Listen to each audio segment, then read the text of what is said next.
Halo teman-teman, selamat datang kembali di Rujak Politik Channel. Nah, sekarang kita mau rujak F1 nih. Nah, belum pernah nih kita bikin rujak F1 di channelnya Rujak Politik. Kenapa ya? Kebetulan saya juga rada suka lah ya sama F1, cukup ngikutin.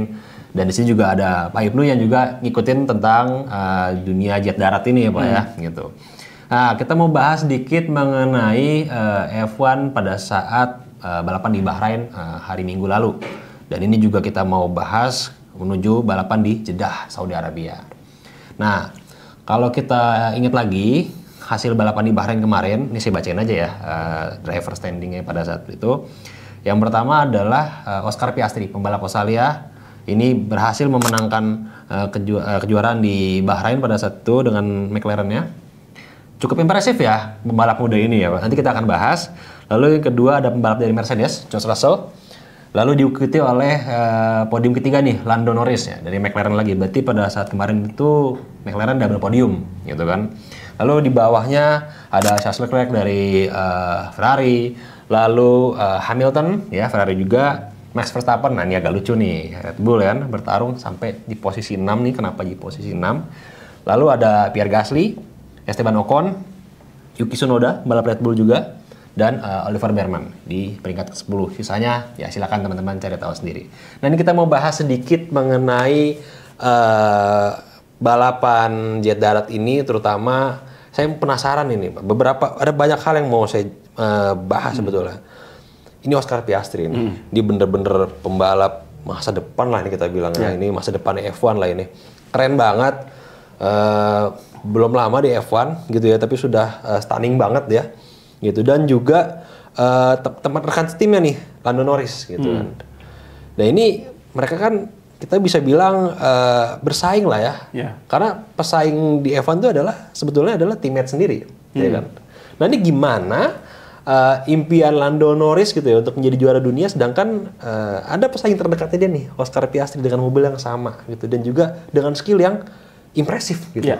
Gimana Pak Ibnu?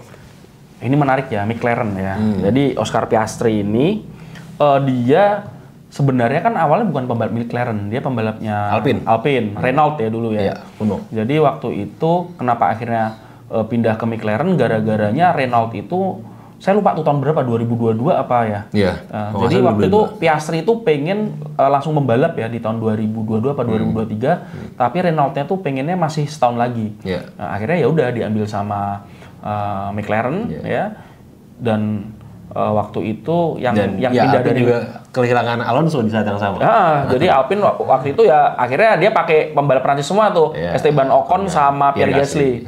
Ya akhirnya Oscar Piastri pindah ke McLaren. Jadi Oscar Piastri ini juga dianggap dia sebagai salah satu talenta terbaik di F1. Wonderkid ya. Wonderkid. Dan digadang-gadang dia talentanya itu mirip dengan Verstappen dan juga Hamilton di masa mudanya. Jadi ada beberapa pembalap ya yang langsung nyetel, langsung menang di musim pertamanya. Sayangnya waktu Oscar Piastri di musim pertamanya di F1 itu mobilnya McLaren belum sekeren sekarang. Yang paling fenomenal itu adalah Hamilton di musim 2007. Betul. Dia baru rookie, hampir jadi juara dunia. Yang terjadi saat itu adalah di McLaren, Alonso baru pindah dari Renault. Alonso juara dunia 2005-2006 bersama Renault, terus pindah ke McLaren. Harapannya bisa juara dunia lagi. Nah, di musim 2007 itu, McLaren kedatangan Hamilton.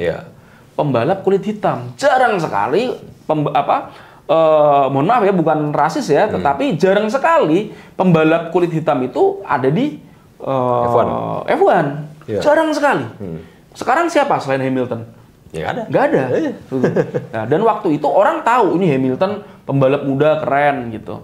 Tetapi nggak expect ternyata di musim pertamanya dia langsung bersaing dengan Alonso sebagai calon juara dunia. Dan karena persaingan di antara keduanya, akhirnya di balapan terakhir yang harusnya itu siapa namanya Hamilton tuh kalau finish nomor 2 apa ya kalau nggak salah, itu dia juara dunia, akhirnya gagal diambil oleh Kimi Raikkonen dari Ferrari. Yang Kimi Raikkonen itu sebenarnya sepanjang musim 2007 itu ya biasa-biasa aja, dan mobilnya nggak standing gitu, mobilnya nggak stand out gitu, mobilnya itu masih bagusan McLaren, tapi ya karena benturan-benturan antara Alonso dan Hamilton ya, nggak cuman di sirkuit tapi juga di paddock ya. Dan di markas McLaren akhirnya itu membuat keduanya gagal jadi juara dunia. Yang itu membuat akhirnya Alonso terpental dari McLaren. McLaren lebih memilih untuk mempertahankan Hamilton. Tetapi kasusnya McLaren sekarang mirip-mirip tetapi berbeda. Perbedaannya adalah Lando Norris ini belum juara dunia. Betul. Dan orang ini sekarang semakin melihat Lando di musim 2024 kemarin itu punya kesempatan sangat besar untuk menjadi juara dunia F1 untuk pertama kali. Betul. Ya, dengan McLaren ini kan belum pernah juara lagi pasca terakhir kali Hamilton juara di tahun 2008 seperti itu. Jadi belum di 2008 Hamilton juara, habis itu diambil oleh Brown GP 2009 Jenson Button, 2010-nya itu Vettel ya, Vettel itu 4 tahun sampai 2013. Terus habis itu diambil lagi Hamilton tapi Mercedes. Terus habis itu ada si Verstappen ya, si bayi ajaib itu. Nah, ini McLaren sekarang kan sebutannya papaya karena orange sekarang. Dia belum juara. Dan kesempatan juara itu kemarin tuh sangat besar, tetapi Lando Norris melakukan error-error terus. Dan di balapan kemarin dia nomor 3 itu karena error. Dan errornya konyol sekali. Saat start, mobilnya Lando Norris itu ngelewatin batas garis. Dan yang laporin siapa? Verstappen. Itu lucu.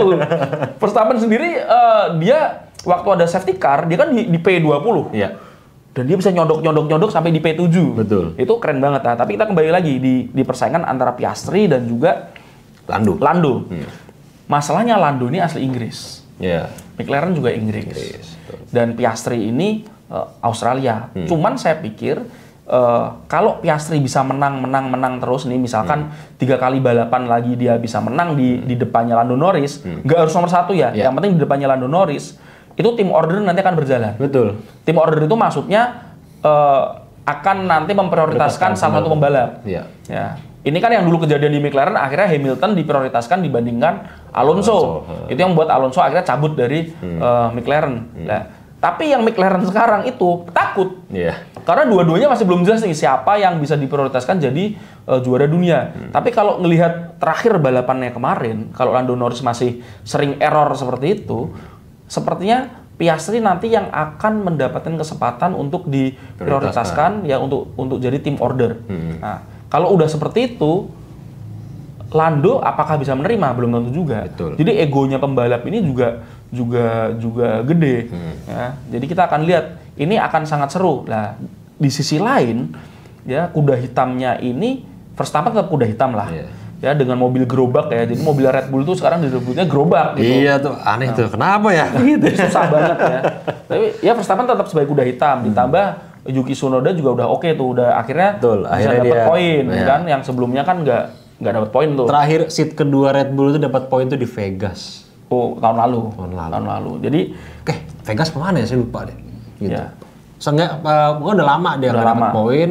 Sejak Ceko out, lalu ganti Liam juga nggak dapat poin tuh sama sekali di situ di Red Bull, bahkan sekarang di Racing Bulls juga masih belum, dan digantikan Yuki meskipun kemarin di Jepang belum dapat. Nah, alhamdulillah sekarang di Bahrain. Nomor 10 ya.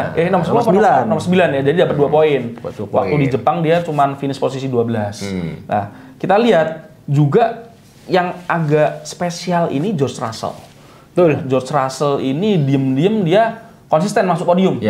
Ya mobilnya Mercy oke, tetapi memang belum yang sespesial mobilnya McLaren. Nah, tetapi George Russell ini punya potensi karena didukung oleh Kimi Antonelli yang oke. Meskipun kemarin Kimi Antonelli nggak dapat poin ya, tetapi kalau kita lihat balapan-balapan sebelumnya sudah oke tuh. Jadi ini kayaknya wonderkid juga nih. Wonderkid juga. Anak kesayangannya Toto Wolff. Toto Wolff ini ya apa namanya? Prinsipal timnya Mercedes. Ya, jadi kalau saya lihat sekarang 2 tim yang established yang oke ini adalah McLaren ya dan juga Mercedes. Mercedes nggak ada isu sama pembalap. Ini tahun pertamanya Kimi Antonelli, jadi ya dia akan mendukung George Russell. George Russell musim lalu oke, cuman mobilnya yang kurang oke. Ya. Isunya McLaren sekarang adalah soal tim order. Apakah nanti kalau sudah ada tim order, salah satu itu mau mengalah? Kalau isunya Red Bull ya mobil gerobaknya belum selesai sampai sekarang. Iya, sampai sekarang belum selesai. Kalau Ferrari, isunya sekarang itu ya manajemen timnya kurang oke lah ya. Plus sekarang mulai ada friksi antara Hamilton dan juga Leclerc gitu. Leclerc ya, susah banget tuh namanya. Nama orang jadi itu masih agak ya masih ada PR lah. Tapi yang sekarang agak oke juga nih Haas oke lah. Tapi kalau kita lihat juga sekarang menurut saya yang masih saya nantikan ini adalah Aston Martin nih. Ya, modal gede ini belum kan? Ya punya Alonso lah ya. Ada Alonso ya. Gitu. Ya mungkin Alonso karena sudah sangat berumur juga ya mungkin kurang sudah skillnya udah jauh berkurang seperti itu. Saya ini menantikan ya sejauh mana nantinya Mercedes itu bisa mepet ke McLaren. Kan sekarang posisi dua konstruktor ini kan Mercedes. Betul. Saya nggak berharap, saya nggak ada expect tuh terhadap Ferrari.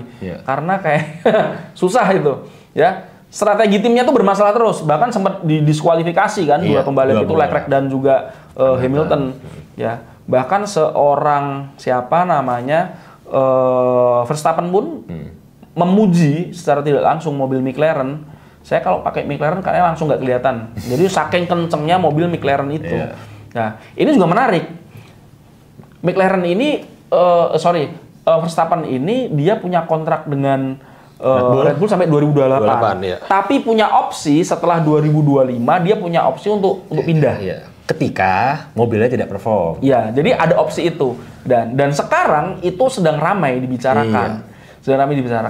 Apakah kalau gerobaknya ini terus-menerus berlanjut dan nggak perform, Verstappen akan kemana? Lah, masalahnya sekarang McLaren itu udah settle. Mercedes juga sudah. Kayaknya kalau ngebuang Lando Norris nggak mungkin deh. Ya sayang banget lah. Ya, Mercedes juga udah settle tuh. Ya, udah settle. Kayaknya Toto Wolff sudah nyaman dengan Kimi Antonelli yang mendampingi George Russell. Jadi ini mau kemana seorang Verstappen kalau nih mobilnya jelek banget gitu. Tapi bisa aja ya kita nggak tahu tiba-tiba dia ke Ferrari.